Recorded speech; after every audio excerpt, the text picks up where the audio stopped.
dans mon propos liminaire que pour aller à la retraite, il faut deux conditions majeures. La première condition, c'est avoir atteint l'âge de départ à la retraite. Quand on est un cadre supérieur, 65 ans. Quand on est un cadre moyen, 60 ans. Quand on est ouvrier, 55 ans. Ça, c'est la condition d'âge. Maintenant, il y a la condition de cotisation. Pour bénéficier d'un taux plein de retraite, il faut avoir cotisé au moins 15 ans. Ça, c'est la loi qui le dit. Ça, c'est la loi qui le dit. Et au-delà, chaque année travaillée donne 2% de bonus. Mais minimum 15 ans. Dès lors qu'on a 10 ans, apparemment c'est l'exemple que...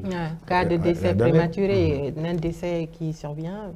Alors, je ne pense pas qu'elle parlait d'un décès. Elle disait que... Alors, ok. Donc, 10 ans après. Il y a deux cas. Il y a deux cas en ce sens-là. S'il y a un décès en activité, donc décès prématuré, c'est ce qu'on appelle un secours capital décès.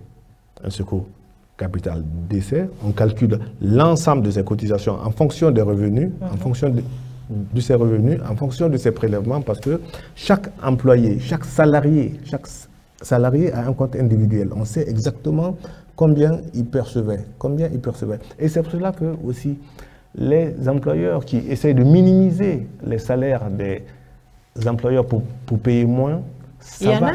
Bien sûr, oui, évidemment, pour minimiser les charges sociales. Mais ça va au désavantage des salariés.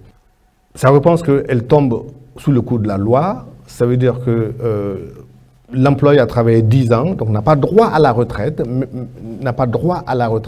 On appelle cela un secours capital décès. C'est un versement unique, calculé sur l'ensemble de ses cotisations, limité bien sûr dans une assiette bien déterminée. Et quand est-ce qu'elle peut rentrer en possession de ça? Mais assez rapidement. D'accord. Assez rapidement, parce qu'il faut simplement déposer les dossiers en disant que telle personne est décédée. C'est l'employeur qui nous saisit en fait, en disant, voilà, il est décédé, il a travaillé pendant 10 ans, donc 10 ans de cotisation, et le calcul est fait en ce sens-là. Mais aussi, il y a un troisième cas. Il y a beaucoup de cas, et que nous avons vu à Freya et aussi ailleurs.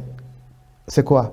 C'est quand vous avez l'âge de la retraite, vous avez 65 ans, vous avez 65 ans, 60 ans ou 55 ans, mais vous n'avez pas cotisé pendant 15 ans. Pourquoi? Parce que vous avez eu des carrières multiples. Vous avez travaillé à la fonction publique, ensuite vous êtes revenu, etc. etc. Vous n'avez pas... Vous n'êtes pas éligible? Vous n'êtes pas éligible à la retraite, mais vous êtes éligible à ce qu'on appelle une allocation de vieillesse. Parfait.